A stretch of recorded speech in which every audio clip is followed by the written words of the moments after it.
Hello friends, welcome back to our channel and welcome to a new vlog. অন্যান্য অনেকগুলো পুরীর ভ্লগে আমি তোমাদের সাথে পুরীর বিচ মার্কেট, পুরী যাওয়ার যাবতীয় সমস্ত খুঁটিনাটি তথ্য শেয়ার করেছি।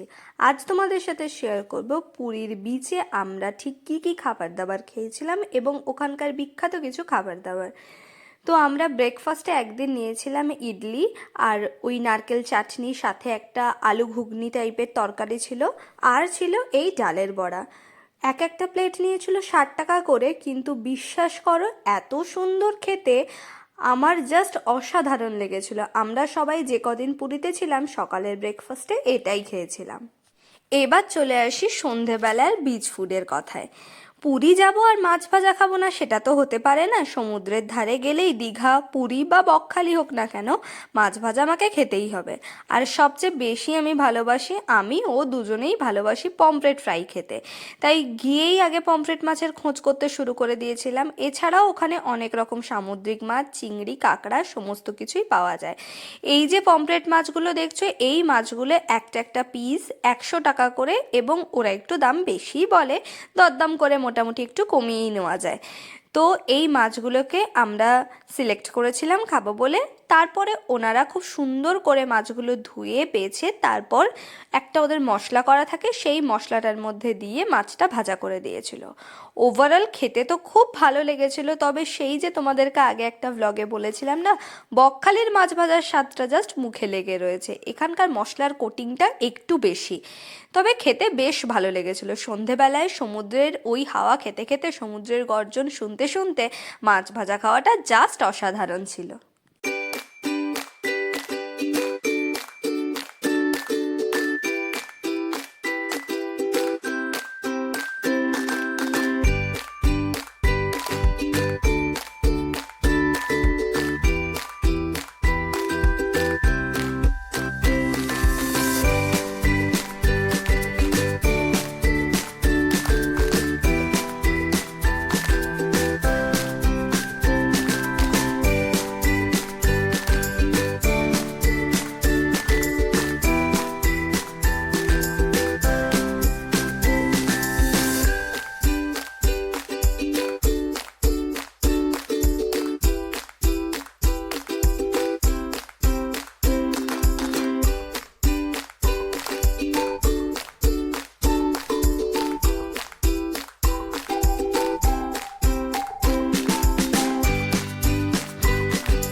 মাছ ভাজা খাওয়ার পরে মনটা একটু চা চা করছিল বলে চলে গেছিলাম একটা চায়ের দোকানে। তবে সত্যি কথা বলতে কি, পুরীর বিচ মার্কেটে কোন চায়ের দোকানটাকে খারাপ বলবো বা কোন চায়ের দোকানটাকে ভালো বলবো আমি সত্যিই জানি না। ওখানে গিয়ে যে কটা চায়ের দোকানে চা খেয়েছি, আমার যেন সব কটা চায়ের দোকানের চাই খুব ভালো লেগেছিল। একটা একটা ভাঁড় নিয়েছিল 15 টাকা করে, অসাধারণ চা ছিল। চা খাওয়া শেষ করে কিছুক্ষণ ঘোরাঘুরি কেনাকাটি করার পর আবার যখন একটু একটু খিদে পেয়েছিল, তখন চলে এসেছিলাম এই ভাইয়ের দোকানে পাওভাজি খেতে। আমি এই প্রথম কোথাও গিয়ে স্ট্রিট ফুড পাওভাজি খেলাম, যেখানে কোনো রকমভাবে বাটার বা কোনো রকম মশলাপাতির কোনো খামতি নেই। প্রথম কথা, এই যে তরকারিটা, সেই তরকারিটার মধ্যে সবজি একদম ভরা ছিল এবং জাস্ট অসাধারণ টেস্ট ছিল। আর যখন এরা পাওভাজিতে বাটারটা দিচ্ছিল না, আমি জাস্ট দেখছিলাম যে কোনো রকম কোনো কার্পণ্য নেই। সেই জন্যই হয়তো পার প্লেট 50 টাকা করে হলেও এই দোকানে কিন্তু ভিড়ের কোনো রকম শেষ নেই।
যেহেতু একটা দিন সন্ধেবেলাতেই অনেক কিছু ট্রাই করার ইচ্ছে ছিল, তাই একটা প্লেটই অর্ডার করেছিলাম। আমি, দিদা ও দুজনে মিলে ভাগ করেই খেয়েছিলাম এবং খুব সুন্দর লেগেছিল খেতে। দিদাও খুব পছন্দ করেছিল এই দোকানের পাওভাজিটা।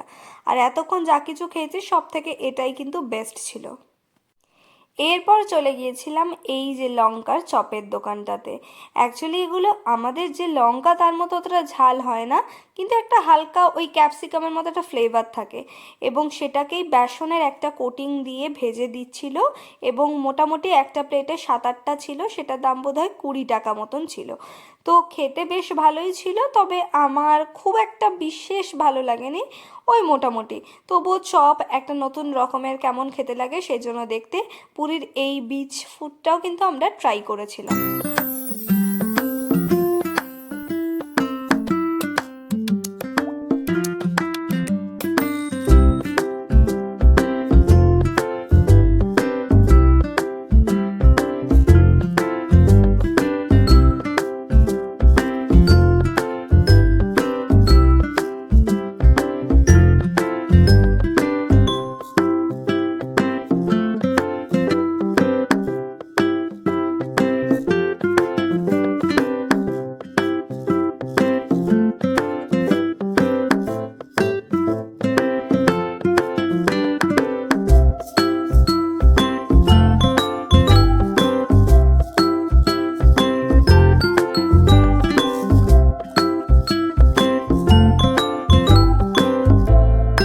ঘুরতে ঘুরতে তারপর এসেছিলাম এই দোকানটাতে, যেখানে সুইট কর্নকে বেশ চানার মতো করে ছোলা, পেঁয়াজ, কাঁচা লঙ্কা, লেবু, গাজর, শসা দিয়ে এবং একটা মশলা দিয়ে চাটনি দিয়ে খুব সুন্দর করে মাখিয়ে দিচ্ছিল। তো এই দোকান দোকানটায় এই যে সুইট কর্নটা আমি খেয়েছিলাম, পরের বার পুরী গিয়েও খুঁজেছিলাম, কিন্তু এই দোকানটা আমি আর খুঁজে পাইনি। জাস্ট অসাধারণ খেতে ছিল, মানে আমি এখন বলছি, ভয়েস দিচ্ছি, তাই আমার জিভে আর কি জল চলে আসছে। তো খুব সুন্দর খেতে ছিল, একটা একটা প্লেট নিয়েছিল 20 টাকা করে, আর ভীষণ সুন্দর খেতে ছিল। আজকে সারাক্ষণ সন্ধ্যের বেলার মধ্যে যা কিছু খেয়েছিলাম তার মধ্যে সবচেয়ে বেস্ট ছিল এই সুইট কর্নের যে চাটটা সেটা। এরপর এদিনই আমাদের ফেরার ট্রেন ছিল বলে আর কিছু বেশি খাওয়া দাওয়া করিনি। রাতের ডিনারের মেনুতে নিয়ে নিয়েছিলাম বিরিয়ানি আর 1 প্লেট চাউমিন। এটাই সবাই ভাগযোগ করে খেয়ে নিয়েছিলাম, কারণ অলরেডি এত কিছু খাওয়া দাওয়া করে পেট বেশ ভালো মতোই ভর্তি ছিল। স্টেশনে গিয়ে আমরা আর একটা জিনিস ট্রাই করেছিলাম, যেটা কিন্তু পুরীতে বেশ বিখ্যাত, সেটা হলো ছানা পোড়া মিষ্টি। আর এটা খেতে জাস্ট অসাধারণ ছিল। এটা দিয়েই আমাদের বিচ ফুড খাওয়া মোটামুটি আমরা শেষ করেছিলাম। তো তোমরা জানিও ব্লগটা কেমন লাগলো। দেখা হবে নেক্সট কোনো ব্লগে। Thank you.